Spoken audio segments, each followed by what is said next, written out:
one thing that we didn't mention, or that I was speaking to you about, that documentary does suck. Eddie Murphy.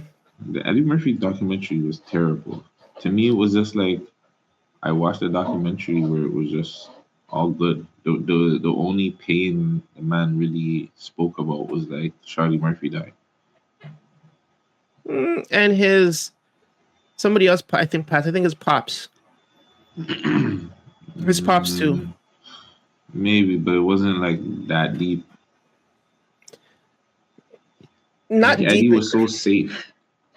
Yeah, well, he always kind of said that, like, his aspirations was just to make people laugh, no matter what, no matter the circumstances. And I think his attitude and his demeanor and his energy always just presented that. It just presented a comedian that is creative, and more so than I think he's the first creative comedian.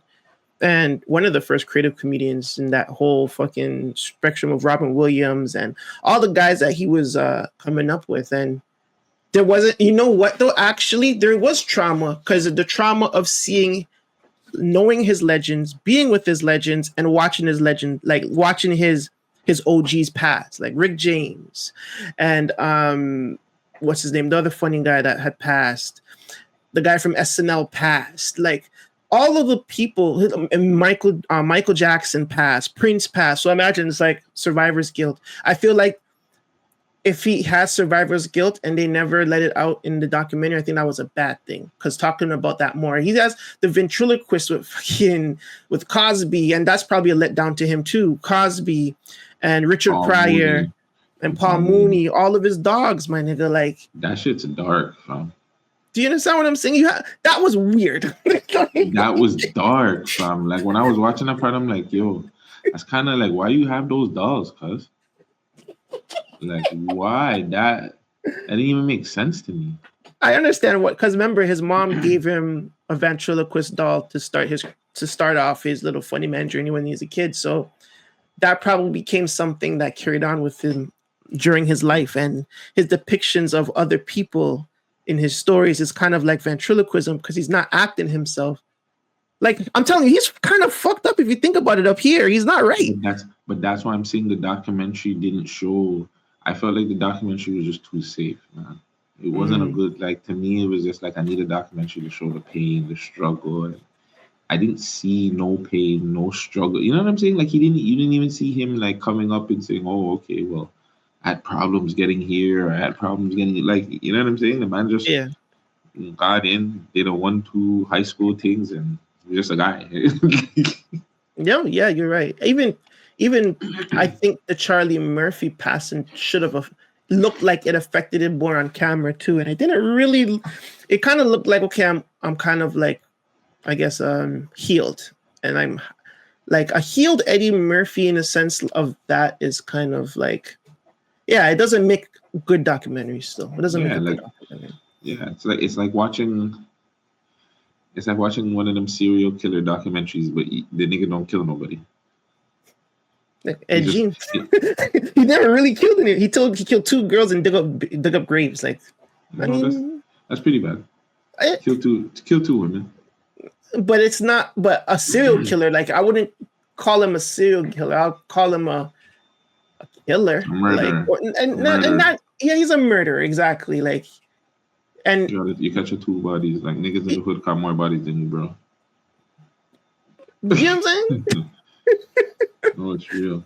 Yeah. Why did I phase out? There we go. There you are. But that Eddie do better. Somebody else has got to do a Eddie Murphy. What is it? The Hollywood life stories, or Hollywood, the true Hollywood stories, or whatever, the real ones where they show you like Eddie really did do coke. Like, I was with him, you know what I'm saying? Yeah, I gave it to him. Like, yeah, we need one of those ones. I don't think he's done coke though. No, he didn't. He said he looks too good. In his 30s. Yeah, he's a good dude. He looks too good to, like, even at his age now, like, you just have good skin. Like, I don't even think that's plastic surgery. Like, you see a bucket when, like, like, you look too good. You look too clean to be an addict still. Way too clean. Yeah. But shout out Eddie, man. No, you're right when I think about it. Eddie really didn't do shit. Like that nigga just made money and made people laugh. No smoking, no drinking, no nothing, fam. No coke, no His dope. addiction was probably bitches. That's it. The man has beer kids. This is fucking. Maybe that. You know what I'm saying? Like Yeah. show that there's not even that. Like they didn't even show like his love life. No, he didn't. They didn't even show his kids. They were like in passing. You've seen on 1, 2 of them. But They never it talked about wasn't the Spice Girl. They never talked about. nothing, I fam. think he mentioned his first wife very rarely, and his new wife is in it. Like, yeah, but even the family aspect is like null and void. Like, they didn't say shit about it. Yeah, You that know. was that terrible. Worst documentary of the year, man. Maybe worst documentary of the decade. Top 10. Yeah, because going back to it real quick, Nicole Murphy was his wife, and she was a bad thing, fam. Like, she didn't even talk about her, like, at all, like, in any kind of story or whatever. Like, all this life you live, and you talk about your Weird, family yo. as the main basis, and you don't even really, you don't see But they them. talk about Norbit. He talk about Norbit more than his family, broski. Or his love life, at least. That's crazy. So, okay, question about Eddie then. Where does he stand in like all-time comedian movie makers? Is he a top 10? Is he top 5? Top 20? What do you mean movie makers as in what? Okay. As a comedian non-stand-up, I'm talking about a comedian that makes movies like Okay. Fresh Prince is Fresh Prince is not a comedian, sorry. Chris Will Rock, Smith? a comedian. Not Will Smith. He doesn't make movies. He doesn't make Chris he's Rock. not a comedian technically. He's a Yeah. rapper, right? Chris Rock, I would say Dave Dave. Chappelle. Even still, he doesn't have that much movies. Like, I can't even put He him up does. there.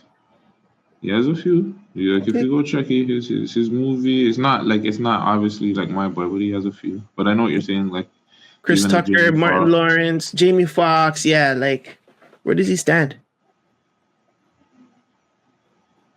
He has a lot of hits. I mean, he has a lot of misses. He's top 5, but I think that's the problem too. He has a lot of misses. Oh my god. Like the Norbits. I mean, like a 1-2 Nutty Professor. I don't know. Like I know one of them. The first one was good, but I think the second one was mid. Mm-hmm. I think The Dr. soundtrack Dolittle sucked. sequels. The first Dr. Dolittle was fine, and then when you Yeah. go off into expanding the fucking franchise, it's like, ugh. Didn't he do Daddy Daycare? He did Daddy Daycare, the first one, Yeah, no, yeah, no. right? He's done Was it Bulworth or some Bull. shit? No, he didn't do Bulworth. That was the white guy. But he did a movie where he was like a jet rocket ship or something. Yeah, I remember him saying that one. That one was terrible. He did the movie with the Asian kid that he had to save from the Golden Child. Oh my goodness! Like, I think the older movies were good, and then when he started like trying to branch off and do his own little idea movies, it was like it was the all over family the place. stuff. Mm-hmm. But then, like obviously, like he made a lot of money from Shrek. That's his. I think that's his cash cow. Hell yeah! And you know why? Because the guy that runs DreamWorks was his dog from back in the day. I think his name was Katzenberg. He used to run Disney, and then he went to do DreamWorks. So that was his that was his dog. Like, Eddie was the most. I would say he's probably one of the most fortunate black comedians that came up in the white market and actually became successful, because like he rubbed shoulders with a lot of. And remember, he's 79, 80s SNL. Like, SNL was a real help, and he didn't even stay in SNL long. You know what I mean? Stayed maybe a year, and then boom, movie star right after that. So Crazy. Very, very fortunate. And then he just became bigger than big, man. Oh man, shout out to Eddie. But do a better doc, cuz. Yeah. Do a freaking better doc.